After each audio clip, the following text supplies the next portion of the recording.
What's up, gamers? And today I want to talk to you about Jade and how I think that she is going to bring us to a new age of follow-up characters, a new age of how support characters should be played, and just a new niche altogether. And to really understand what I mean, I do want to give you guys a brief kit breakdown. There will be timestamps, so if you already know what Jade is going to be doing, then skip back this part entirely, though I will be adding some context in this part for what I actually mean. So everything kind of builds off the skill and the talent in her kit. Her skill attaching to one ally, they lose HP when they attack, but they are getting a speed buff from this. On top of this, whenever they attack, they're giving her a buff, or I guess stacks for her talent to actually pop up and do her follow-up attack. And this is why I said I think she is going to break the meta in what we should expect from our support type units. Now, I don't want to get too much into the weeds of that right now. I'll touch on that more a little bit later in the video, but just know this is going to be buffing your ally, as well as that giving her the ability to get some damage out as well from what she's actually doing. This also gives her some extra damage as well, just with the extra quantum damage that she does whenever your ally does an attack. So just want to make that be known now. Now, as far as what the ultimate move is going to be doing, it hits every single enemy on the field, but it also is going to be enhancing what her talent's going to be doing, which is her follow-up move. It's going to be basically acting like, you could say, Topaz, right? Topaz's ultimate enhances what Noombi can do. This is going to be enhancing what her follow-up attacks can do for two actions of her follow-up attack. So this means the next two times she hits a follow-up attack, she is going to be having enhanced damage on those follow-up attacks. And finally, the talent move. The talent, guys, is what kind of drives all the damage in her kit. This is her follow-up, right? And then she is going to be using a follow-up for every 8 stacks. And how does she get these stacks, right? She gets these stacks from, first of all, her move and what she's doing. So that means if you use the ultimate move, she'll be gaining stacks from that. If you use her basic attack, which you'll probably be using a lot of, you'll be getting stacks for that as well. Not only this, you also get your stacks from the ally that her skill is on. So whatever ally is getting that speed buff and is taking that HP every time that you hit an enemy, she's also going to be getting stacks from their move as well, which means you want your allies to be very AoE oriented,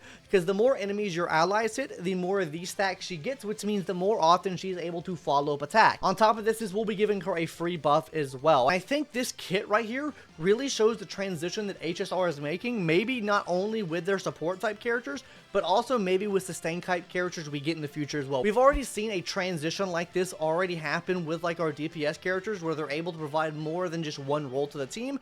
Before, we would have DPS, build them crit rate, crit damage, bam, that's what you need to do, right? But I think this exemplifies both of those things combining together, because first of all, she's able to give damage out on her own. She gives herself crit damage buff, which means she can output more damage with that.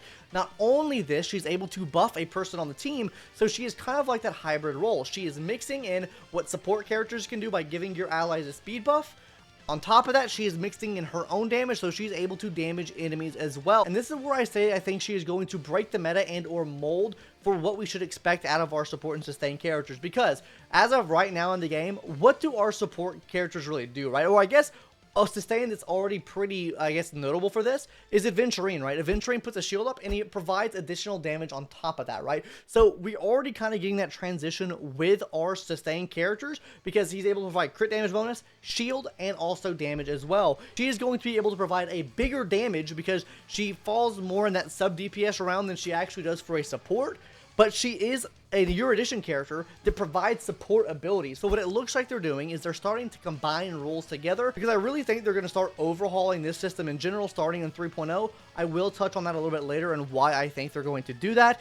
But for the sake of this segment of the video right here, just know that they are combining different types of characters together to really give people multiple different roles so you can use them in multiple different scenarios. That's the big thing here, and that's why I think she's breaking the mold for that, right? Because before Aventurine and Jade, what did our healers and supports do? Sure, Ruan May provided a little bit of extra damage from her break effect, but her main thing is giving the weakness break efficiency, break effect, and then damage bonus, speed to the whole team. So her main focus is at that with a little bit of damage on the side. Same with Hua, right? Hua doesn't really do damage, but she gives energy for the whole team, and she heals the team, removing debuffs, so on and so forth, and stuff like that, right? A lot of our other previous sustain characters, I guess really anything sustain-wise before 2.0 acted like this, and we haven't really gotten something like that with support yet, other than Ruan May, I guess, offers a little bit of extra damage.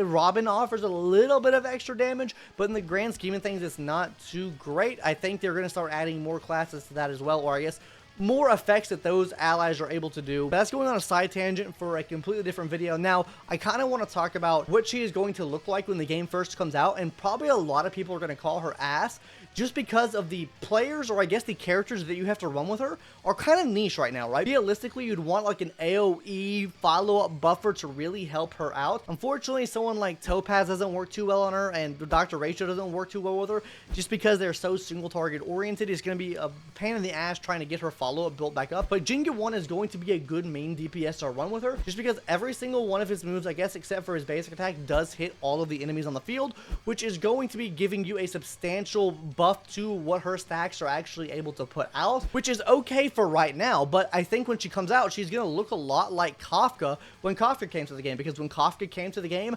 all we really had was, I think, Sampo, Serval. I really can't think of any other dot character that we had when Kafka came out to the game, and Kafka really didn't look that good. And it wasn't until 2.0 we got Black Swan where Kafka started looking amazing, like better than Nick A30's music video for Fortnite, okay? Like, she was bussin', she was tier 0, she was there, right? And I don't think we're gonna see that big increase until probably 3.0. That's why I think this is a unit that is going to future-proof your account, just because of the fact she's lying dormant right now, right? We don't really have her best options at all right now, and with how broadly her talent's going to work, I think she actually has more options than Kafka can have, because Kafka does rely on dot units. She can rely on any future unit that does AoE damage. It's not as niche as like a dot, right? Because dot can be AoE, or dot can be single target, but the thing is with AoE can have any type of thing, right? So break teams potentially could work with her, just because of the fact she's giving them speed, and then on top of that, she'll be doing additional damage as well, especially if you're in a situation with non-broken enemies or something like that. It could work there as well. Now, the break scenario is kind of hard to work with, because you really can't take anything out of a break team for it to work that good. It's pretty set in stone what you need for break teams, but you get the point I'm trying to make here, right? I really don't think we're going to see a massive increase in what she's able to do until version 3.0, until we get a bussin' full AoE based unit that is going to just support her like cream on cake or something like that. Don't mind my jokes. I'm trying to make things rhyme here, and it's not working too well. Anyways, overall, I think she is going to work like how a lot of the other Erudition characters are. They're getting a lot of indirect buffs over time. This is going to be an automatic indirect buff for your AoE characters right now, because she's able to provide that extra damage, especially when they attack, and then when she gets her follow-up attack, you're enabling her to get her follow-up attacks off based off of your other allies. So she is going to get indirect buffs throughout the future, kind of like how Jinga 1 wasn't that good originally, and then it gets better and better and better. Same with Kafka, how she wasn't really there originally, and then she gets better and better and better with the more additions added to the game later on down the line. And now the main point I wanted to touch on is how I feel like HSR is going to overhaul their complete path system, like just in general, right? Because with her being able to first provide damage and support, it makes it seem like to me they're going on the path of, hey, you have a full team of Inhility characters, you're going to have a full team of Preservation characters, you're going to have a full team of Hunt characters, you're going to have a full team of this. I think that there's a couple things in the game that really show that we're going in that direction. As the first example here, who does Jade work well with, right? You want people to hit every enemy. Who hits every enemy? Basically every Erudition character, right? So she is the de facto sub DPS support for Erudition characters. Well, if we put Blade in, obviously she works for Blade as well. It's not subjected to like just the destruction category, which I don't think they're ever going to be. Is this subject to one category? Unless you're like a main DPS, maybe they do that. But what I'm trying to say here is they work with the majority of this path of characters and then go on from there. Another example of this, Acheron. Acheron needs 2 or 1 other Inhility character on the team that is going to be giving her a damage bonus. She's the main DPS if you wanted to run an Inhility based team. Then what do I think they're going to add into the Inhility class, right? I think this could be said with someone like the new, I don't even know what his name is, the little fox boy we're getting.